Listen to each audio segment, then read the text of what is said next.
नमस्कार, जय हिंद, वंदे मातरम दोस्तों।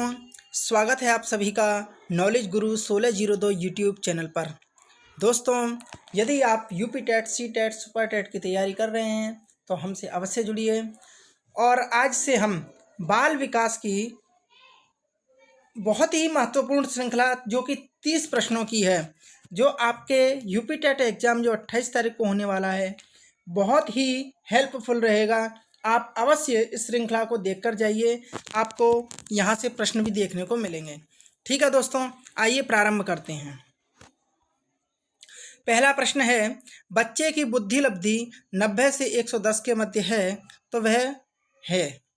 तो दोस्तों, यदि 90 से 110 के मध्य यदि किसी बच्चे की बुद्धि लब्धि होती है तो वह सामान्य बुद्धि का बालक है। तो इसका प्रश्न का उत्तर हो जाएगा ए, सामान्य बुद्धि। ठीक है दोस्तों, बच्चे के लिए निःशुल्क एवं अनिवार्य शिक्षा का अधिकार अधिनियम कितने वर्ष के बच्चे के लिए लागू है? तो दोस्तों, आप सभी को पता है, शिक्षा का अधिकार अधिनियम, निःशुल्क एवं अनिवार्य शिक्षा का अधिकार अधिनियम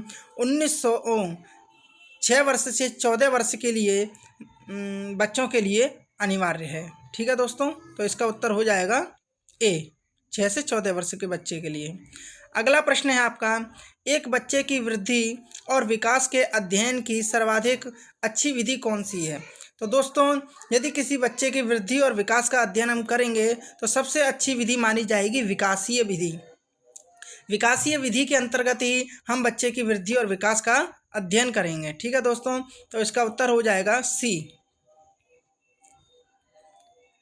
अगला प्रश्न है, गार्डनर ने 7 बुद्धि का अधिमान निर्धारित किया, इनमें से कौन सा नहीं है?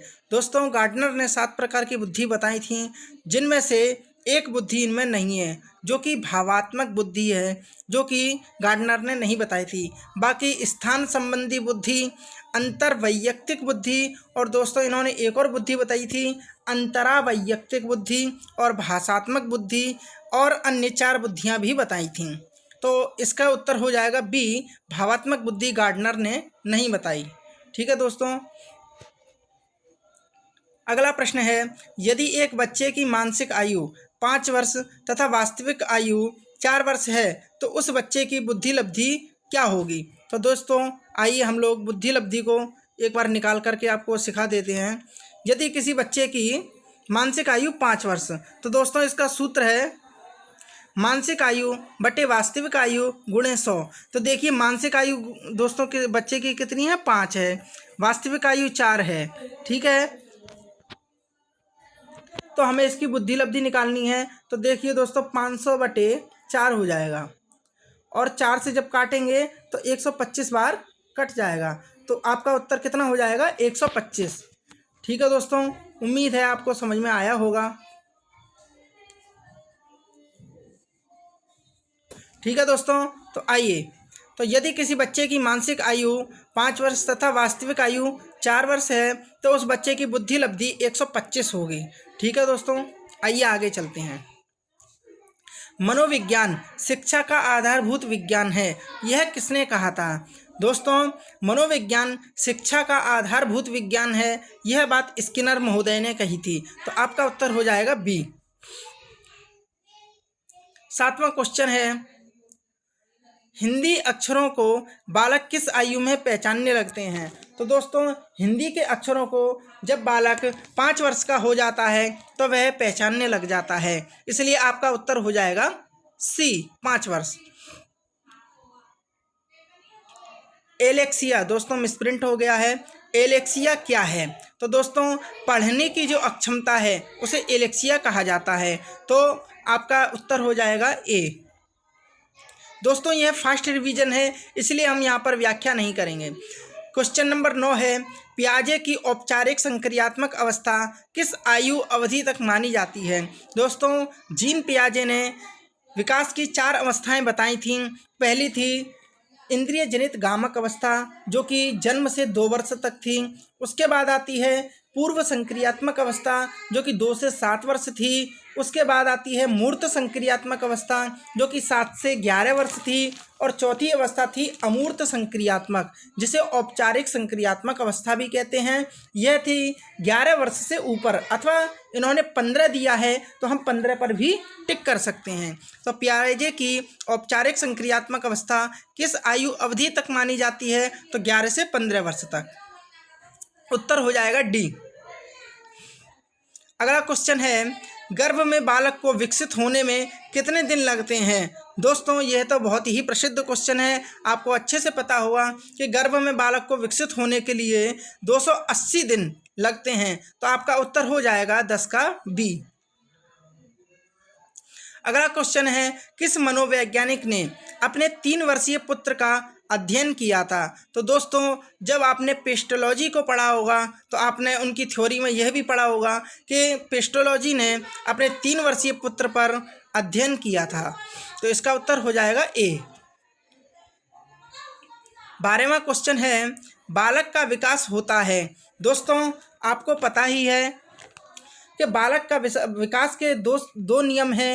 एक है सिरह पदाभिमुख, सिर से पैर की ओर, और समीप दूराभिमुख, केंद्र से चारों ओर। तो ये दोनों ही नियम हैं। तो हमें मिल रहा है ए नियम।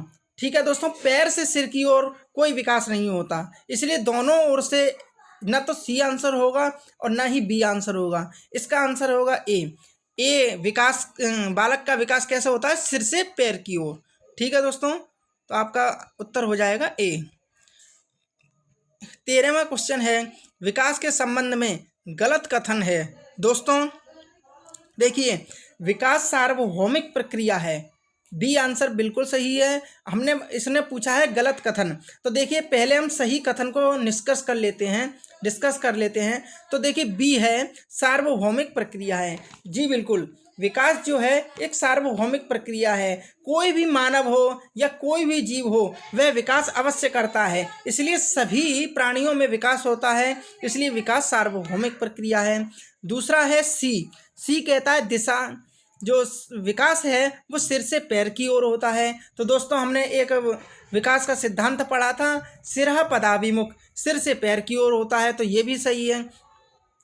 और तीसरा है विकास जो है वो वर्तुलाकार गति से होता है। दोस्तों ये भी एकदम फैक्ट है कि विकास जो है वर्तुलाकार गति से ही होता है। लेकिन जो ए आंसर है विशिष्ट से सामान्य की ओर, दोस्तों ये बिल्कुल गलत है। ठीक है दोस्तों, तो विशिष्ट से सामान्य की ओर विकास नहीं होता, इसलिए इसका उत्तर हो जाएगा ए। अगला क्वेश्चन है, गर्भाधान मिसप्रिंट है, गर्भाधान काल की अवस्था नहीं है। दोस्तों आपको पता है डिंबावस्था गर्भाधान काल की अवस्था है, बीजावस्था कहिए या बीजीकरण कहिए, ये भी गर्भाधान की अवस्था है, और भ्रूणावस्था, ठीक है, ये भी गर्भाधान की अवस्था। लेकिन दोस्तों जब गर्भ से शिशु बाहर आ जाता है तो वो शैशवावस्था कहलाती है, तो गर्भाधान अवस्था नहीं कहलाती, इसलिए इसका उत्तर हो जाएगा ए, शैशवावस्था। तो गर्भाधान की अवस्था कौन सी नहीं है? शैशवावस्था नहीं है। अगला प्रश्न है 15वां, मानव जीवन की मनोभौतिक एकता कहलाती है।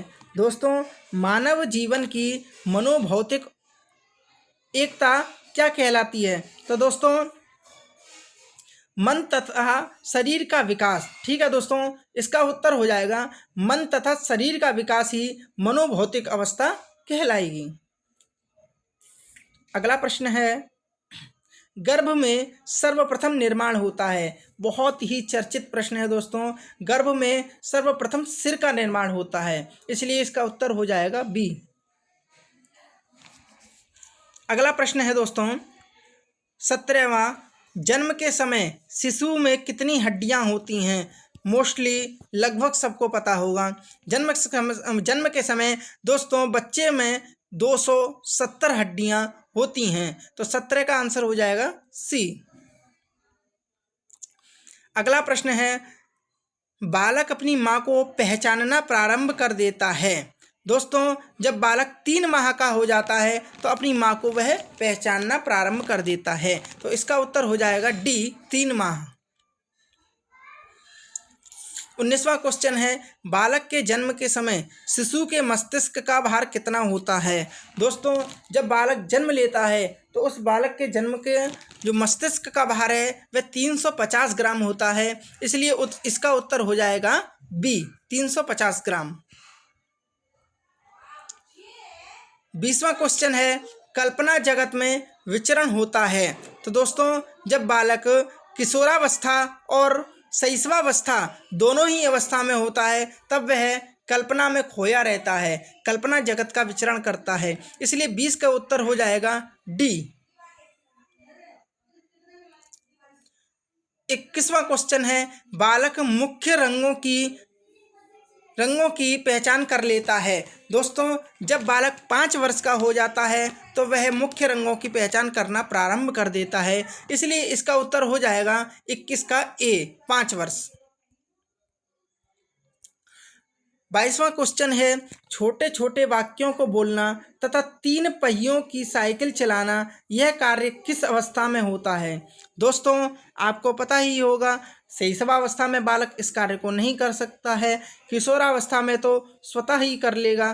दोस्तों मुझे लगता है इसका उत्तर बाल्यावस्था होना चाहिए।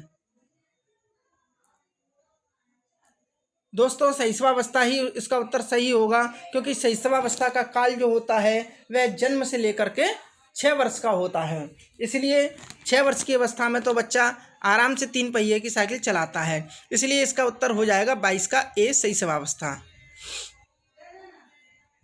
23वां क्वेश्चन है, निम्न में से किस घटना की ओर बालक सर्वप्रथम आकर्षित होना प्रारंभ करता है। दोस्तों घटना की बात की है तो दोस्तों पहले आप समझिए कि बालक जो सर्वप्रथम जब बालक को प्रकाश दिखाई देता है, उजाला दिखाई देता है, तो बालक उसकी तरफ आकर्षित होता है। ठीक है दोस्तों, तो 23 का उत्तर हो जाएगा ए, प्रकाश। 24वां क्वेश्चन है, बालक की जिज्ञासा को किया जाना चाहिए। दोस्तों अगर बालक किसी चीज़ को जानना चाहता है तो उसकी जिज्ञासा को दमन नहीं करना चाहिए, ना ही उत्तेजित करना चाहिए, ना ही सक्रिय, बल्कि जो भी उसकी जानने की इच्छा है उसको बताना चाहिए और उसकी जिज्ञासा को शांत करना चाहिए, इसलिए 24 का उत्तर हो जाएगा बी, शांत करना चाहिए। भारत में बाल विकास की शुरुआत कब हुई। दोस्तों आपको यह याद रखना है कि भारत में बाल विकास की शुरुआत 1930 में, कितने में, 1930 में हुई थी, तो 25 का उत्तर हो जाएगा ए, 1930। 26वां प्रश्न है, किशोरावस्था में सामाजिक विकास पर जिसका प्रभाव नहीं पड़ता है वह निम्न में से कौन सी है। तो दोस्तों